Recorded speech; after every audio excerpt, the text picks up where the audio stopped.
Hello everyone, welcome back to the channel. In the previous video, we understood what the preamble is and discussed two important keywords, sovereign and socialist.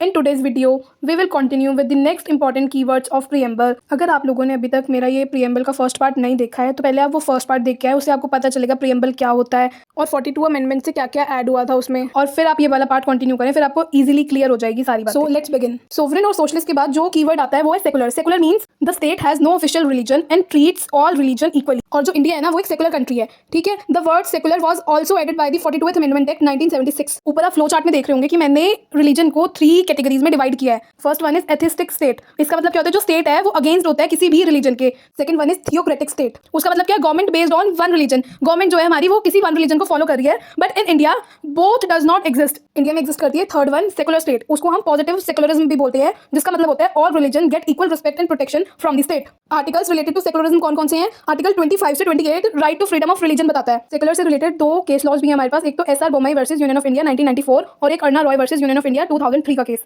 अब देखते हैं next keyword democratic. Democratic का मतलब क्या होता है? Government of people, by the people, for the people. ये जो डेफिनेशन है ये given by the Abraham Lincoln है। डेमोक्रेसी 2 टाइप्स की होती है, डायरेक्ट और इनडायरेक्ट। बट इंडिया में इनडायरेक्ट डेमोक्रेसी को फॉलो किया जाता है, क्योंकि जो हमारे यहाँ पे पीपल है वो इलेक्ट करते हैं रिप्रेजेंटेटिव टू गवर्न, और India has the parliamentary form of government, not presidential. इसके मेन फीचर्स है यूनिवर्सल एडल्ट सफरेज, जो कि 18+ कैन वोट, जिसका मतलब ये होता है। उसके बाद elected representative, equality in voting, single electoral roll. Adult suffrage का एक आर्टिकल है, आर्टिकल 326, वो एडल्ट सफरेज की बात करता है। इनडायरेक्ट डेमोक्रेसी में जो गवर्नमेंट होती है ना वो according to the will of the people work करती है। अब देखते हैं नेक्स्ट कीवर्ड रिपब्लिक। रिपब्लिक का मतलब क्या होता है? Head of the state is elected not hereditarily. मतलब जो हेड होता है स्टेट का वो इलेक्ट किया जाता है, ना कि हेरिडिटी से। पहले उसके दादा थे, फिर दादा से उसके पापा बने, फिर पापा से वो बन गया। ये होती है हेरिडिटिकल फॉर्म। इंडिया में जो प्रेसिडेंट होता है वो elected head of the state कहलाता है, और उसका टाइम पीरियड क्या होता है? फॉर 5 ईयर्स के लिए होता है। एक प्रेसिडेंट 5 ईयर्स के लिए इलेक्ट किया जाता है। अब देखेंगे next keyword justice. The idea of the justice in the preamble was inspired by the Russian resolution. Justice को हमने 3 कैटेगरीज में डिवाइड कर दिया है, सोशल, इकोनॉमिक और पॉलिटिकल। सोशल जस्टिस में क्या आ जाएगा? Equal treatment to all, no special privilege, improvement of backward classes.